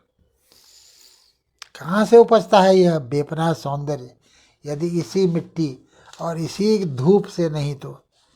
यदि सब चीज़ में, हर चीज़ में एक अपनी ही एक अनोखी रिदम है, अनोखी लय है और अपना ही अनोखा स्पंदन है, तो निरर्थक कैसे हो सकती है सृष्टि और इसका जीवन? हम समझते नहीं स्पंद को, ये मतलब हुआ इसका। सनंदन के पिता भी तो वैसे ही साधु चरित्र थे, वैसे ही सत्संगी संगीत प्रेमी जैसे सनातन के बाबू। तभी तो गहरी छंती थी दोनों में। दूध जलेबी बेचकर ही सही घर तो चला लेते थे ना। उनके बच्चों को कम से कम दूसरों के आश्रय तो नहीं पलना पड़ा। ऐसे संत पिता के ऐसे महाप्रतिभाशाली लड़के के साथ नियति इतना क्रूर क्यों हो गई? क्यों एक्सीडेंट का शिकार हो गया? वो जादूगर था, वह जादूगर कलाकार। लोग कहते थे जादूगर या तो ध्यानचंद था या यही था। अब ये सनंदन बिल्कुल अपने पिता की प्रतिमूर्ति, अपने व्यवसाय में उनसे भी ज़्यादा सफल। लेकिन भाग्य तो देखा, सब बेकार की बहानेबाजी है। अपने स्नायु दौर्बल्य को, हृदय दौर्बल्य को बहलाने का और तात्कालिक कर्तव्य से मुंह मोड़ते रहने का, कतराते रहना, ये सब उसके मन में, सनातन के मन में अंतर्द्वंद जो उठ रहा है ना, बिल्कुल परस्पर विरोधी बातें आती हैं। तो लेखक देख रहा है उसके अंतर्मन के अंतर्द्वंद को, कह रहा है उसे छोड़ दो अकेला अपने साथ, वह जो है वही हो सकता है, उसे होने दो। हो सकता है अभी कुछ देर बाद वह किसी सूनी सड़क पर टहलता मिले या फिर यहीं डेस्क के सामने पालथी मारे ध्यान मग्न। यह बाजार, ये सारा कलह कोलाहल सब एक बार की बिला जाता है ध्यान में, जिसमें यह किसी भी तरह काबू में न आने वाला हाहाकार भी चुप हो जाता है मन का। तब सनातन कहाँ होते हैं? क्या हो जाता है उनको? ये क्या सनातन नहीं, या वही सनातन है? यह जो बारीक स्पंदन नहीं, तरंग जैसी, परमाणु कहो कुछ भी कहो, उनके मस्तक को भेद करके उनके समूचे शरीर के पोर पोर में रची जा रही है, उनका जो सचमुच का अनुभव है ध्यान का, उसकी बात कर रहे हैं। वो क्या है? ये अनुभव क्या है? इसको आप कैसे एक्सप्लेन करोगे? एक तरफ ये और दूसरी तरफ मौत और बीमारी का वो असह्य त्रास। क्यों है इतना अंतर विरोध एक ही जीवन में? जिस सनातन को हमने अभी अभी नितांत मूर्खों की तरह, ज्ञानियों की तरह सिसकते बिलखते सुना था, वो दूसरे की ट्रेजेडी की गाथा सुन करके अभी कुछ देर पहले ये वही आदमी कैसे हो सकता है? न कभी किसी से कोई दीक्षा ली इसने, न कभी किसी का शिष्य बना। तो लो, किताबें पढ़ लेने से क्या कोई योगी हो जाता है? ये उनके भीतर खुद अपने ऊपर जो शंका है वो बोल रही है। फिर भी यह जो असंभव है, ये अनुभव से भी, मामूली अनुभव से भी ज़्यादा तात्कालिक प्रत्यक्ष अनुभव, ये क्या सपना है? क्या है ये? सनातन ने कभी कृष्णमूर्ति की एक जीवनी पढ़ी थी। उस जीवनी में पढ़ते हुए उनको रोना आ गया था। क्या था उसमें रोना आने जैसी बात? कृष्णमूर्ति ने एक वृद्धा का फ्रैक्चर तत्काल अपने हाथ लगाया तो फ्रैक्चर ठीक हो गया।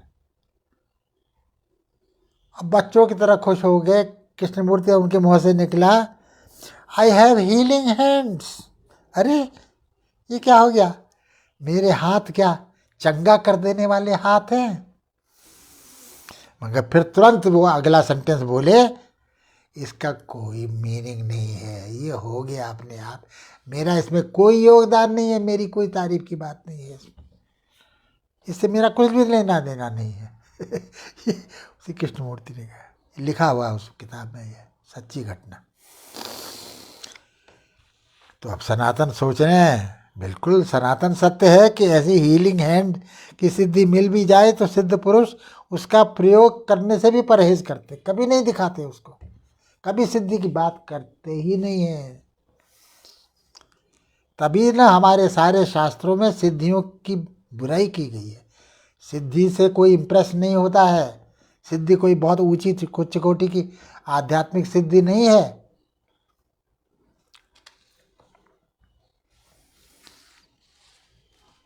शास्त्र हमारे चेतावनी देते हैं, खबरदार भूलकर भी इन सिद्धियों के चक्कर में मत पड़ना, नहीं तो सारी तपस्या भंग हो जाएगी और फिर से जीरो से शुरू करोगे। तो शुरू करना पड़ेगा जीरो से।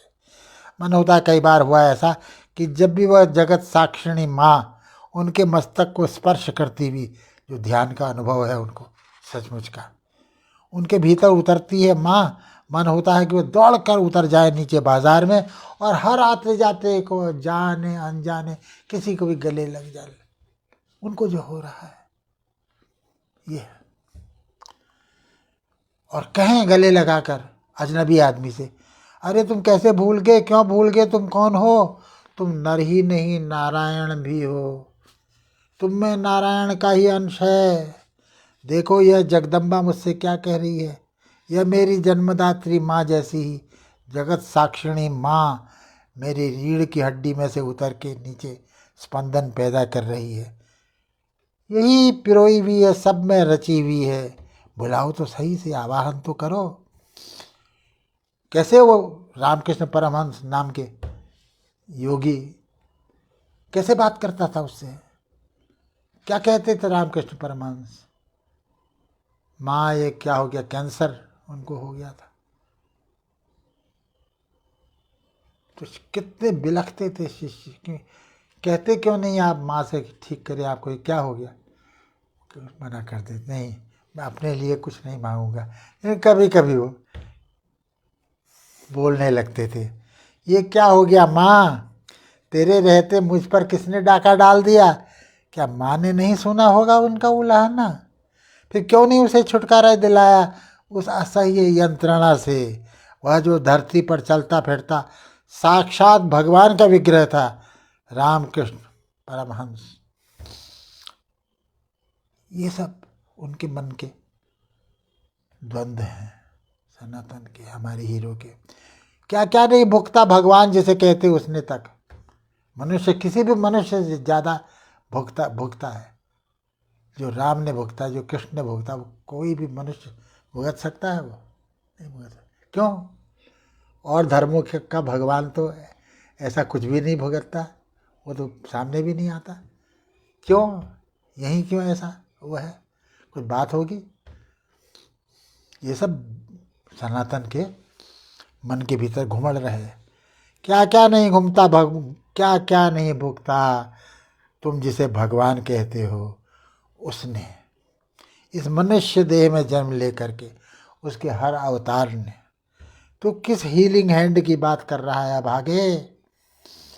और ये हीलिंग हैंड ही नहीं है तो फिर क्या है उस जगत साक्षिणी माँ का, जिसे तू अपने मस्तक पर, छाती पर, ऊपर नीचे, आगे पीछे, हर तरफ हर जगह महसूस कर रहा है। चुप हो जा सनातन।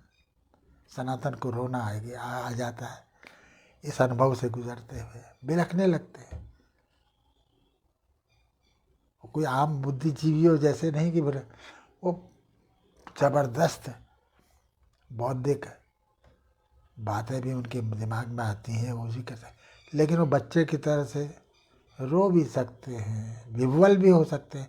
जैसे सीधे काली से, महाकाली से वो कह रहे माँ ये क्या कर दिया, मेरे ऊपर डाका पड़ गया है, ये क्या कर दिया। इस तरह से बात कर सकते हैं आमने सामने, जैसे कोई बात करे अपनी माँ से या किसी से। चुप हो जा सनातन। इस तरह कलपने से, बिलखने से कोई फायदा नहीं। ये दुनिया तेरे रोने बिलखने से बदलने वाली नहीं है। या तो सब कुछ बदलेगा या फिर कुछ भी नहीं। तेरे हाथ में क्या है सिवाय इसके कि तू अपने को बदल, अपने को जीरो बना। भाई इतना ही तेरे हाथ में है। तुझे बदलने को ही तो यह जगत साक्षिणी माँ तुझ में उतर रही है ध्यान के निमित्त से, जो तेरी जन्मदात्री की माँ की तरह प्रत्यक्ष तेरा स्पर्श कर रही है। कैसा जादू है उसके स्पर्श में, क्यों है? तू ही तो कहता था, नहीं कहता था कि तेरी माँ तेरे लिए कल्पवृक्ष के समान थी। तो फिर ये माँ क्या है? ये जगत साक्षिणी माँ जिसको रामकृष्ण परमहंस बोलते थे, तेरे रहते मेरे ऊपर ये रोग ने डाका कैसे डाल दिया। जो चराचर जगत की माँ है वो जागृत स्वप्न सुसुप्तिषु स्फुटतराया संविदुजृंभते या ब्रह्मादि पिपीलिकांत तनुषु प्रोता जगत साक्षिणी। बस मित्रों, एक छोटा सा अध्याय मैं और पेश करूँगा आपके सामने और फिर आपसे विदा लूँगा।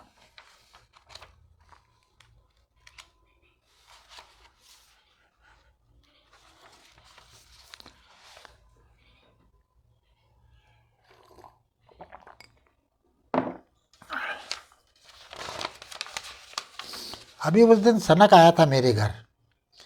मुझे अनंतपुर से देहरादून लौटे 3 महीने बीत गए। कोई सूचना नहीं, कुछ भी नहीं। अचानक एकदम अप्रत्याशित था उसका आना, वो भी सामान के साथ सीधा स्टेशन से। वहाँ उसने कह रहा था कि गया था किसी सेमिनार में, तो वहाँ उसने 2 किताबें पढ़ी और गुरजीफ की और आउस्पेंस्की की, कि उसमें लिखा है कि the way of the monk, the way of the फ़कीर और द वे ऑफ द योगी, 3 रास्ते हैं। लेकिन इस अत्याधुनिक वैज्ञानिक युग में वो पुराने पड़ गए हैं, अप्रासंगिक हो गए हैं।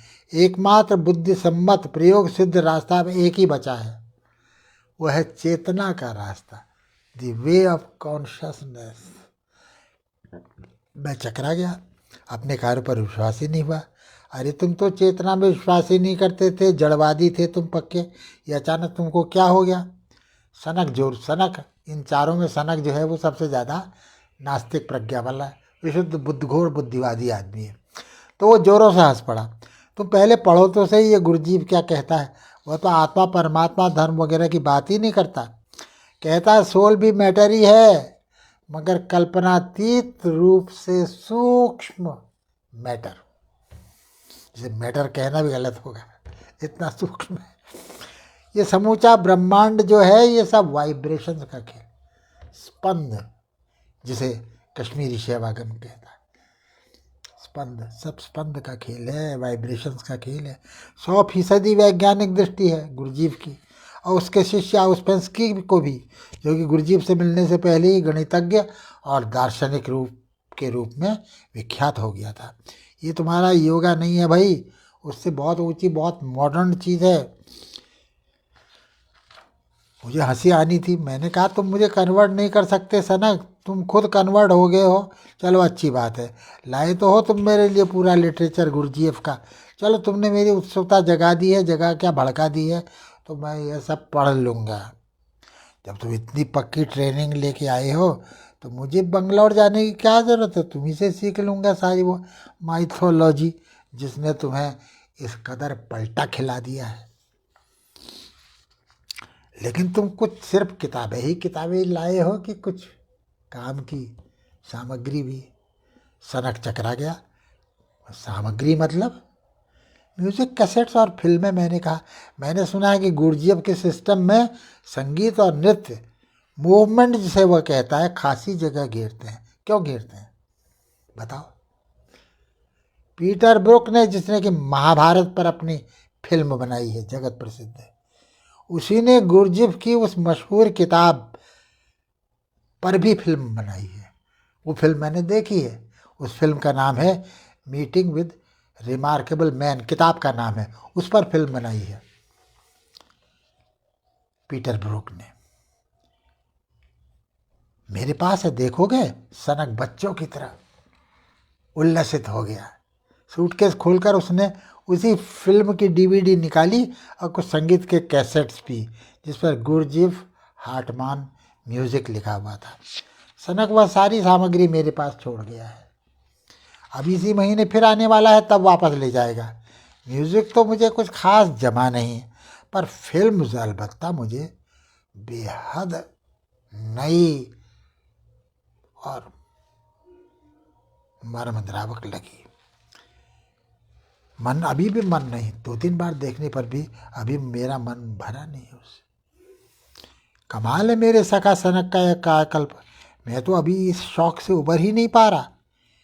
कितना कैसा गजब का आनंददायी शौक है ये। भगवान करे ऐसा शौक सबको लगे। मैंने वे दोनों किताबें भी पढ़ ली हैं शुरू से आखिर तक।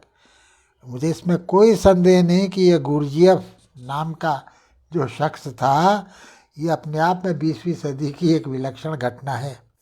फिनोमिना भी जिसे कहा जाए तो अत्युक्ति नहीं होगी। ये भी मैं मान गया कि द फोर्थ वे जिसे वह कहता है, चौथा रास्ता, वह सचमुच सबके बरखने और बरतने का रास्ता है। पर है वह मनुष्य जाति का और हमारा अपना प्राचीन ज्ञान ही। उसको हम भूल गए हैं, तो अब हमको ये सब बिल्कुल ही याद नहीं, अब नया लग रहा है। लेकिन उस प्राचीन ज्ञान को गुरजीएफ जैसे आदमी ने अपने दम पर फिर से खोजा। ये जिन खोजा तिन पाइयाँ, खोजने वाले होते कहाँ हैं? 99% लोग सिर्फ नकल करने वाले होते हैं। तो उसने उस प्राचीन ज्ञान को खोजा, ब्रांड न्यू बना दिया उसको नई भाषा में। ये भी सच है कि वो कोई विधि निषेध नहीं बताता गुरजीएफ, कोई पाबंदियां भी नहीं है उसके यहाँ। शब्दावली भी उसकी निहायत वैज्ञानिक है, रहस्यवादी नहीं है। न उस तरह सीधे सीधे धार्मिक कहा जा सकता है उसको। इसीलिए तो सनक सरी के पदार्थवादी मेटीरियलिस्ट भी उसकी लपेट में आ गए। गजब का चुंबक है इस आदमी में। मास्टर तो वह है ही पक्का, इसमें कोई शक नहीं। करिश्माई शख्सियत है उसकी, निहायत मौलिक, निहायत एडवेंचरस। हालांकि जो बात मैं सनक से कहना चाहता था कह पाया नहीं, वह यह थी कि यह जड़वादियों को भी अच्छी लग जाने वाली साधना पद्धति जो है, जो गुरजीएफ ने खोजी और जिसे अपनाने में सनक तक को कोई कठिनाई नहीं हुई, सनक जैसे नास्तिक आदमी को, वो दरअसल अपने अंतरंग मर्म में आध्यात्मिक ही है।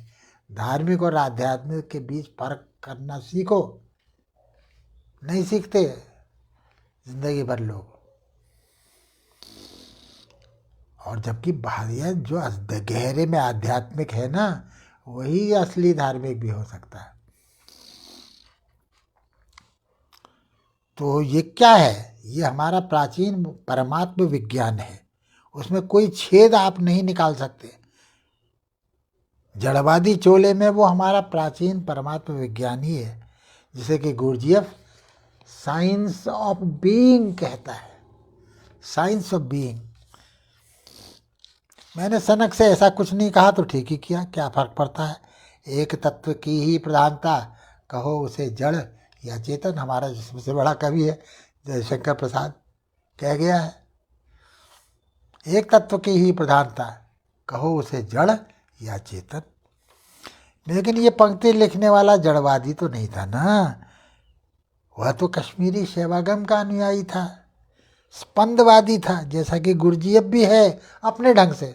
नाम नहीं लेता होगा वो उसका, भले अपने ढंग से उसी रास्ते पर है वो। सनक मैं तुम्हारे साथ हूँ, पर मुझे सचमुच पता नहीं था तुम्हारे भीतर भी इतनी तगड़ी तलब है, ऐसी ज़बरदस्त प्यास मौजूद है। तुम सही प्याऊ तक पहुँचे हो सनक, तुम्हें ज़रूर असली आत्मज्ञान हासिल होगा। सनक मैं तुम्हारे साथ हूँ, पर मुझे सचमुच पता नहीं था। मैंने तुमसे पता नहीं कैसे कह दिया कि मुझे गुरु मिला ही नहीं कोई। मैं गलत कह गया, तुम तो जानते हो जिस उत्साह के साथ तुम आज गुरजीएफ की बात करने लगे हो, वैसे ही जोश के साथ कभी मैंने तुमसे श्री अरविंद के बारे में बात की थी कि नहीं की थी? तब तुमने मेरा जम कर के मजाक उड़ाया था, मेरी भत्सना की थी, श्री अरविंद के बारे में अनाप शनाप बकवास भी की थी। सचमुच गुरु जैसी भूमिका अगर किसी ने निभाई है मेरे साथ तो श्री अरविंद ने ही, जबकि मैं कोई गुरु नहीं मानता, कोई गुरु नहीं किया मैंने, जबकि मैं कभी पांडिचेरी तक नहीं गया। श्री अरविंद या श्री माँ को देखने मिलने का तो कोई सवाल ही नहीं उठता। किंतु जिस आदमी के लिखे सिंथेसिस ऑफ योग भर को पढ़ते हुए महज पढ़ने मात्र से मुझ शरीके संशयात्मा आनंद फानंद सीधे ध्यान योग में उतर गए, ध्यान होने लगा। ये कोई जादू करिश्मा थोड़ी था, हकीकत की बात, अनुभव को साक्षात वाइब्रेशन जो तुम्हारे भीतर उठ रहे हैं, उसको कैसे आप नकार सकते हैं? कोई किताबी बात तो है नहीं, कोई विचार तो है नहीं, वो तुम मानोगे नहीं, मगर मुझे तो गुरजीएफ और श्री अरविंद के बीच एक बड़ा गहरा साम्य दिखाई पड़ता है। भले ही उन दोनों ने एक दूसरे का नाम भी न सुना हो, श्री अरविंद ने न सुना तो सुना होगा, लेकिन हो सकता है उसने न सुना हो। दोनों के लिए इवोल्यूशन और इन्वोल्यूशन बुनियादी महत्व रखते हैं। दोनों प्रगतिवादी हैं, दोनों महा एडवेंचरस हैं, दोनों के लिए अध्यात्म विद्या फर्स्ट एंड लास्ट, प्रथम और अंतिम रूप से मनुष्य की चेतना का ही एडवेंचर है, एडवेंचर ऑफ कॉन्शियसनेस। बड़ा प्रिय फ्रेज है ये, श्री अरविंद का सावित्री में भी आता है। पर मेरी विडंबना तो देखो सनक, बड़े विलंब से ही तुम्हें गुरु तो मिला, मुझे तो मिलकर भी नहीं मिला। वह क्या है जो मुझे कहीं भी टिकने जमने नहीं देता? कैसी नेचर है मेरी, दुनिया भर के सारे संक्रामक विचारों के मुझी से आ चिपटे हैं मेरा ही लहू पीने को। इसे कालगति कहें, क्या करें? कौन उबारेगा मुझे इन सर्वव्यापी संक्रमण से? क्या तुम्हारा गुरजीएफ मुझे वह दे सकता है जो श्री अरविंद भी नहीं दे सके, दे करके भी नहीं दे सके? मुझे नहीं लगता। गुरजीएफ का होना 20वीं सदी की एक असाधारण घटना ज़रूर है, पर श्री अरविंद कोई कम नहीं है। गुरजीएफ की तुलना में 19 नहीं 21, 31, 41, 51 कितना आगे। गुरजीएफ अंततः पश्चिमी जगत को संबोधित कर रहा था जहाँ उसकी जड़ें हैं, इसलिए उसकी पद्धति भी पश्चिम को ही रास आने वाली है। हम भारतवासियों के लिए संभवतः श्री अरविंद का मार्ग ज़्यादा सहज, ज़्यादा श्रेयस्कर हो सकता है, पर चलो अब जिसको जो रास आ जाए, पहुंचना तो सबको अपने घर है। तुम्हें पता है सनक, तुम्हारी रूसी क्रांति हुई तब तुम्हारा यह गुरजीएफ मास्को में ही था। वह वहीं अपना स्कूल खोलना चाहता था, पेरिस में नहीं, कदापि नहीं। मगर एकदम फर्स्ट वर्ल्ड वॉर छिड़ गया, फिर रूसी क्रांति, जिसे गुरजीएफ मैडम रशियन रिवॉल्यूशन कहता है, मैडम रशियन रिवॉल्यूशन कहता है वो रूसी क्रांति को। उसे रूस छोड़कर जाना पड़ा। मैं भी एक तरह का कम्युनिस्ट हूँ, अरविंद तक इवनिंग टॉक्स में एक जगह कहते हैं। मैं तो एकदम चौंक पड़ा था। फिर लगा once a revolutionary always a revolutionary वाला जुमला थोड़ा बहुत इन पर भी लागू होता ही है। यूटोपिया है तो इनका भी यही है। बेशक मार्क्स को इन्होंने सिर के बल खड़ा कर रख दिया है उल्टा।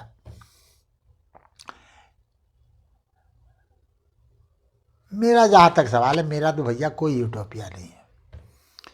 मैं तो सिर्फ जीने और जानने का रिश्ता समझना चाहता हूँ। मेरी तो जो भी लड़ाई है, मैं तो इसी जिंदगी नाम की नियामत या अलामत के साथ रही है। मैं तो केवल उस देवता थान को जानता हूँ जहाँ से बचपन के उस घर में रोज़ मेरा दिन उगा करता था, और पेड़ को जानता हूँ, आड़ू के पेड़ को, और छत पर पसरी उस जाड़े की धूप को जानता हूँ जिसने मुझे जीवन की पहली पहली पहचान कराई। मनुष्य, पशु, पक्षी, वनस्पति और हाँ देवताओं के भी अटूट अविच्छिन्न संबंध की डायरेक्ट पहचान कराई।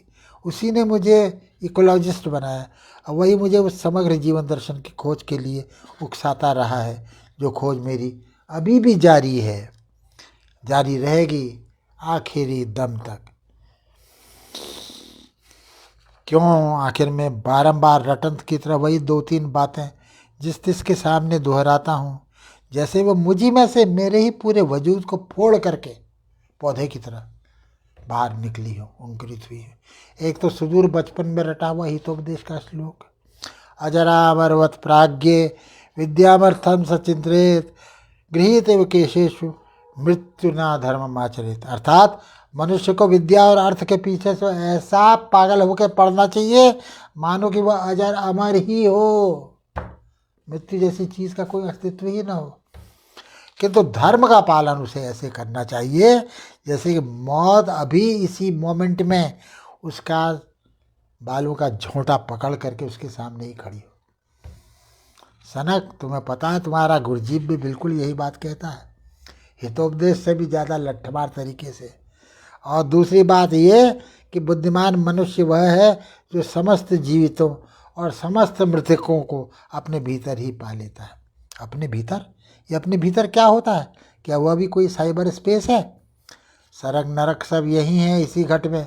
किसने कहा था तुमसे? उस मोह लगे बहुरूपिये से जिससे कि मुझे बहुत चिढ़ छूटती थी। किस कदर खिलखिलाए थे तुम इस बात। अब उसको अपने बाप पिताजी की याद आ गई है। एक बहुरूपिया आता था दुकान में रोज़, है ना, उनके साथ उनका बड़ा मज़ेदार डायलॉग चलता था, तो उसकी याद आ गई, अपने पिता की याद आई, वो बचपन की याद आ गई उसको। मगर ये तो सचमुच तुम्हारे मुँह से ही सुनी हुई बात है, कोई सपने की नहीं। फिर तुम आज क्यों इस कदर खिलखिला रहे थे मेरे सपने में? मैं कैसे भूल गया कि आज तुम हद से बाद फिर से दोबारा मेरे सपने में आए थे। कौन?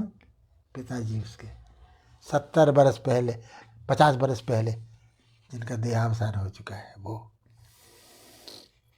मन के हारे हार है, मन के जीते जीत। तुमने मुझसे आज उसी सपने में ही तो कहा था बाबू। यह तो वही कहावत है जिसे तुम अक्सर दोहराया करते थे। लेकिन मुझे इतनी हंसी क्यों आ रही है?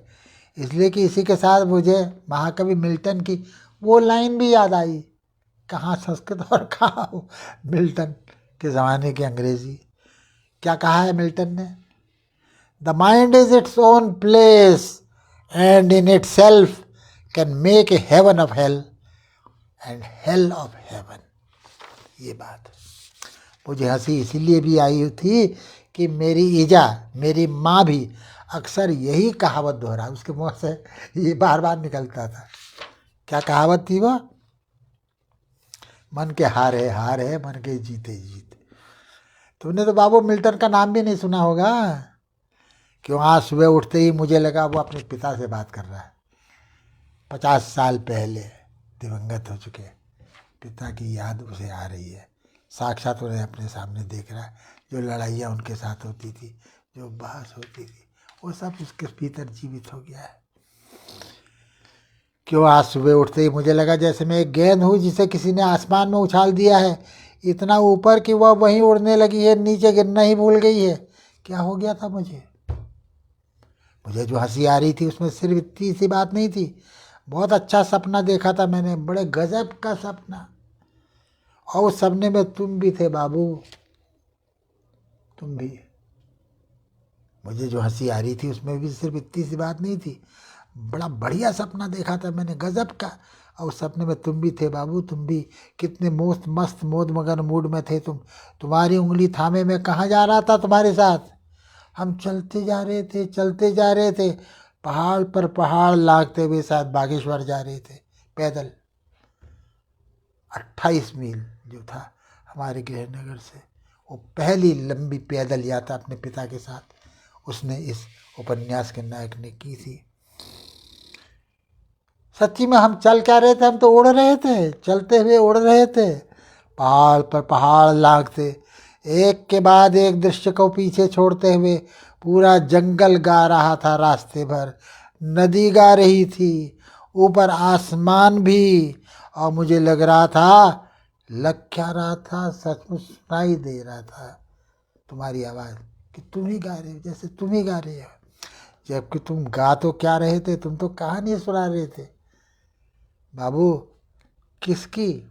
ध्रुव की, प्रहलाद की, या नचिकेता की, या खुद तुम्हारी अपनी कहानी।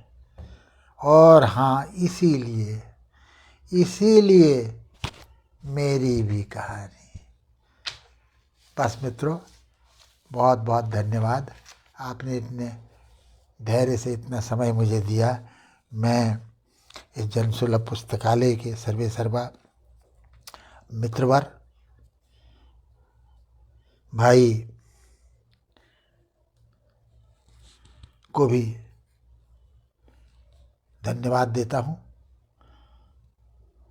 जिन्होंने यह व्याख्यान एक नए उपन्यास पर को लेकर लेने की मुझ में प्रेरणा जगाई। धन्यवाद बहुत बहुत आप लोगों को, सब लोगों को।